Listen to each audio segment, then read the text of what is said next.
دیتے لیکن ہم تو نہیں پہنچ سکتے. وہ اگر وہاں نہ سنبھالے گا تو مجمع کہاں جائے گا. اگر یہ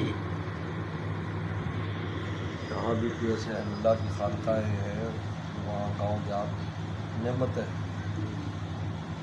نہ تو خدا سے بہت دوری ہو جائے. چراغ ہوتے نا جی اگر یہاں چراغ جل رہا ہو اور اندھیرا ارد گرد ہو تو لوگ کدھر جائیں گے؟ موسیٰ السلام کیوں گئے تھے؟ یہ بتاؤ. چراغ پر گئے نا، جی پیغمبری مل گئی. مزاج انسانی ہے کہ چراغ تھا لیکن وہ دور ہے، پتہ نہیں کتنی دور ہے. اگر اس چراغ کی اہمیت نہ ہوتی تو ان کو ضرورت نہیں تھی. ان کا فیملی کا ٹھہرو آتیکم منہا بقبس، میں وہاں سے چراغ ہے نا یہاں سے کچھ روشنی اور کچھ آگ کا انتظام کرتا ہوں. ان کو درد ذیل شروع ہو گیا تھا وہاں تو دربار الہی تھا. یہ اس طرح یہ، اور اس کو شیخ سعدی رحمۃ اللہ علیہ نے چراغ سی تشبیہ کی.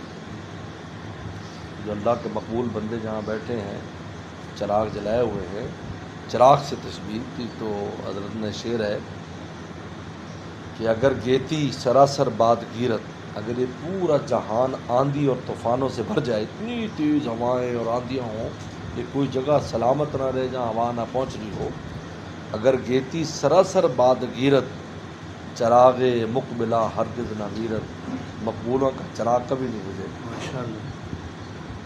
جتنی بھی آندھی چل جائے. اس لیے کہ انہی کے سر پر کائنات قائم ہے، انہی کی وجہ سے لوگوں کو راہ ہدایت ملتی. وہ اللہ تعالیٰ کے نمائندے، رسول اللہ صلی اللہ علیہ وسلم کے نائب ہیں. اگر وہ بھی ختم ہو جائیں گے تو اللہ رسول کا رستہ کون بتائے گا؟ جبکہ کائنات بنائی اللہ رسول نے اپنے لیے، اللہ رسول کے لیے بنی کائنات. یہ بتائیں کہاں جائیں گے وہ؟ کون بتائے گا؟ وہ چراغ جو ہوتے ہیں وہیں سے لوگ پھر روشنی لیتے ہیں. جن کی سعادت جن کی قسمت میں ہوتی ہے تو سعداء جو ہے اما الذین سعدوا ففی الجنہ، ان کے لیے وہی جگہ وہاں جاتے ہیں، وہاں سے وہ روشنی لیتے ہیں، جلا پاتے ہیں.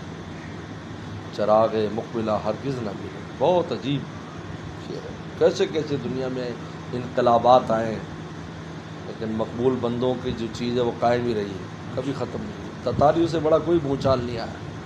ایک ایک انسان چن چن کر ختم کیا، لیکن پھر بھی جو تھوڑے بہت چراغ تھے انہوں نے پورے عالم اسلام میں دوبارہ روشنی کر دی. چراغ مقبلہ ہرگز نہ ملے، کبھی نہیں مر سکتا. اللہ تعالیٰ کا شکر ہے.